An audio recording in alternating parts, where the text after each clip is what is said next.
O Guto me pediu para partilhar um pouco com vocês a questão da ação diabólica, do combate espiritual. Eu acabo falando muitas vezes desse tema, mas vou ser sincero, não é o meu tema preferido. Gosto mais de falar de Jesus, do Evangelho, mas isso também está no Evangelho, né? E outras coisas também ainda mais importantes. Então, primeira ideia, que é importante porque nos tempos em que vivemos existe confusão. Deus criou o céu e a terra, como nós rezamos no credo, e todas as coisas visíveis e invisíveis. Que são essas coisas invisíveis que Deus criou? São os anjos, são os santos anjos. Mas o problema é que nós não temos modo de experimentar os anjos. Os anjos são seres puramente espirituais.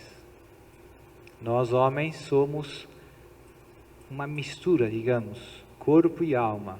A nossa alma é espiritual, o nosso corpo é material, e este corpo e esta alma formam uma unidade. Os anjos não têm corpo. Então, às vezes tem momentos em que tem gente que duvida da existência dos anjos, porque é difícil, né, demonstrar que existem. A gente não tem experiência.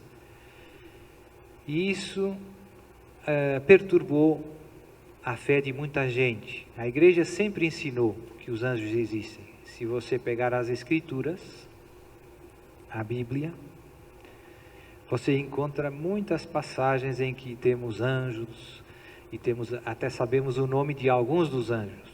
Não sabemos de muitos, mas sabemos alguns. Miguel, agora está chegando a festa de Miguel, Gabriel, Rafael. Então Deus criou os anjos, mas os anjos são puros espíritos. São seres pessoais. Em que sentido? No sentido que são livres, que são inteligentes e que têm vontade. A inteligência angélica é diferente da inteligência humana.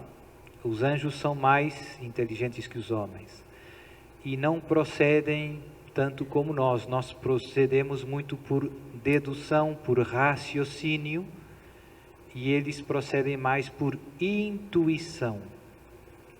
Eles leem as coisas, digamos assim. E a vontade dos anjos também é mais firme que a vontade humana. Nós somos muito inconstantes, queremos uma coisa, passado 3 horas já não queremos, passado 2 dias voltamos a querer. Então, a nossa vontade é mais fraca. E os anjos, o seu querer é muito poderoso. Digamos que não tem esse problema. Mas como eu dizia, são seres, e por isso são pessoas, porque são inteligentes e são livres.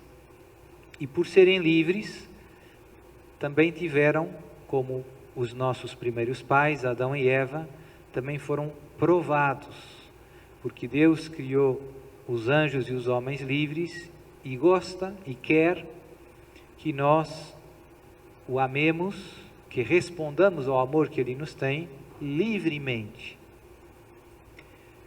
É como eu uso muito a analogia do matrimônio, um casamento. Para existir um matrimônio é necessário que existam 2 pessoas livres. Não basta um querer. É necessário dois quereres. E com a nossa relação com Deus, Deus quis que fosse muito parecido. Deus quer se unir a nós, Deus quer viver conosco, mas Deus quer a nossa adesão livre a esse projeto. Eu posso dizer que não. Se nós pensarmos bem, é muito estranho dizer que não. Porque dizer que não a viver com Deus não faz sentido. Mas essa é a parte dramática da liberdade. A gente é capaz de, com a nossa liberdade, fazer coisas bem absurdas, bem sem sentido. E Deus não volta atrás com o seu dom. Deus nos dá a liberdade, nos convida a responder a Ele, ao seu amor, livremente. E se corre mal, Deus não anula a nossa liberdade. No caso do homem, Deus não desiste, por isso Deus nos dá uma vida, o nosso sim a Deus demora toda uma vida. E então, até a hora da nossa morte, por mais longe que possamos ter estado, sempre existe a possibilidade de regressar a Deus. Tem aquela, talvez a parábola mais famosa de Jesus, a parábola do filho pródigo. No caso dos anjos, os anjos não têm uma vida para dizer que sim a Deus, como nós. São seres que têm uma experiência, digamos, do tempo diferente. E eles foram provados, nós não sabemos quase nada desse pecado dos anjos, essa prova. Só sabemos que foi antes da dos homens e que os anjos se determinaram, digamos assim, em uma só escolha. Em uma só decisão, em um só ato, eles se definiram, ou sim a Deus, ou não a Deus. E essa prova, como eu dizia, nós sabemos que foi antes da prova dos homens.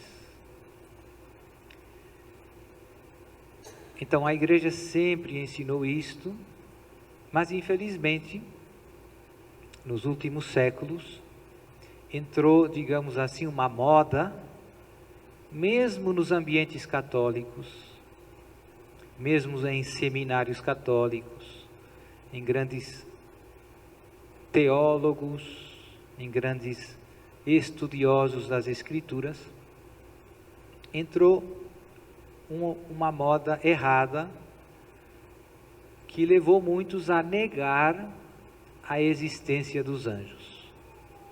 Muitos desses teólogos, estudiosos, pegavam as Sagradas Escrituras e começavam dizendo que, no fundo, os anjos é apenas uma figura literária, como uma metáfora é uma figura literária, ou uma hipérbole. É um modo de falar que Deus está próximo. Dizer que Deus enviou São Rafael a Tobias é um modo de dizer que Deus esteve perto dele para o ajudar, para o curar. Esses autores, no fundo, negavam a existência do ser pessoal angélico. Não há anjo, há só Deus que está próximo. E a figura angélica é apenas um gênero literário.